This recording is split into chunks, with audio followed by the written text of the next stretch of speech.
जितनी तकलीफ़ तुम्हें किसी की कही हुई बात का नहीं होता है ना, उससे ज़्यादा तकलीफ़, उससे ज़्यादा आंसू और रोना तुम्हें पुनः उसे याद करने से होता है।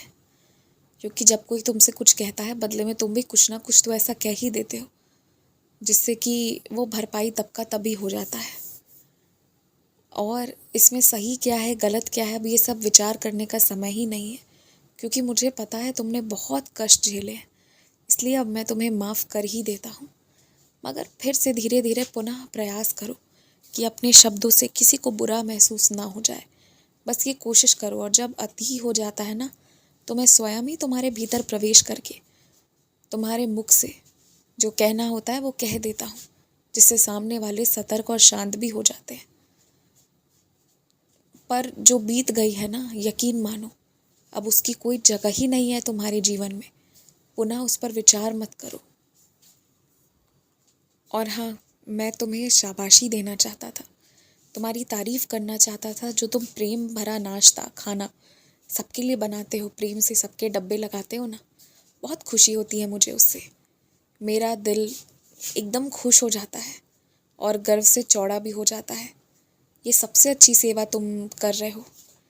जो तुम अपने परिवार के लिए भी कर रहे हो ना, यकीन मानो वो भी बहुत अच्छी सेवा है। मुझे बहुत अच्छा लगता है तुम्हारा वो भाव, जिस भाव से, जिस ममता के भाव से तुम सबका ख्याल रखते हो। और हाँ, तुम जो रात को सोते हो और कल्पना करते हो कि कहीं छत गिर गया तो, या कहीं आग लग गई तो, या अन्य कुछ दुर्घटनाओं के बारे में सोचते हो, वो तुम ठीक नहीं करते। रात को ना इन चीज़ों का चिंतन करके नहीं सोना चाहिए। अच्छी चीज़ों को श्रवण करके, मेरी लीलाओं का चिंतन करते हुए सोया करो, उन चीज़ों का नहीं। क्योंकि ऐसा कुछ होगा ही नहीं। और एक पल को चलो मान लो ऐसा कुछ होता भी है, तो तुम्हारे परिवार पर किसी को कोई आँच नहीं आएगी, सबकी रक्षा होगी। इसलिए घबराने या डरने की ज़रूरत नहीं है।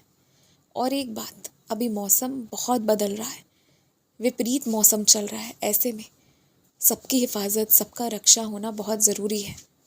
ऐसे में ना, जब तक बहुत ज़रूरी नहीं हो, किसी को कहीं दूर मत दौड़ाओ।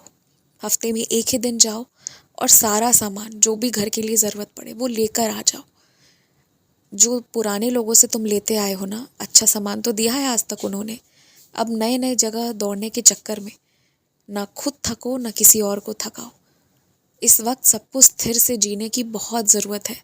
क्योंकि जब बाहर मौसम विपरीत हो ना, तो वैसे में शरीर भी ठीक से काम करना बंद कर देता है और शरीर को भी समय लगता है ढलने में। जो तुम्हारे साथ हो रहा है वो सबके साथ हो रहा है। इसलिए तुम सब स्थिर से आराम से जीवन निर्वाह करो, चिंता किए बिना। आखिर इतने साल तुमने काट लिए, बहुत कुछ किया तुमने। बस चिंता करने की ज़रूरत नहीं है, क्योंकि पहले भी नैया पार लगती थी, आगे भी लग जाएगी। केवल मेरा स्मरण करते रहो। खुश रहो।